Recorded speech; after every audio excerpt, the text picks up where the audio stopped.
término de una reunión con el presidente electo Manuel Bartlett, quien será el próximo director de la Comisión Federal de Electricidad, informó que presentó un proyecto de mantenimiento y reforzamiento de plantas generadoras para la obtención de más energía y también de mejor calidad. Reconoció que la operación de la CFE se está complementando de manera creciente con la iniciativa privada, por lo que destacó que no se debe perder terreno en la materia.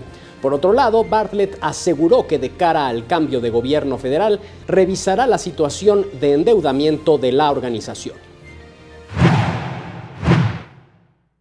Yo presenté el estado financiero de la CFE hoy y proyectos para generar electricidad. El estado financiero de la CFE está profundamente endeudado. La CFE estaba dejando de generar energía y estaba comprando energía. Esa es una declaración que hizo el presidente.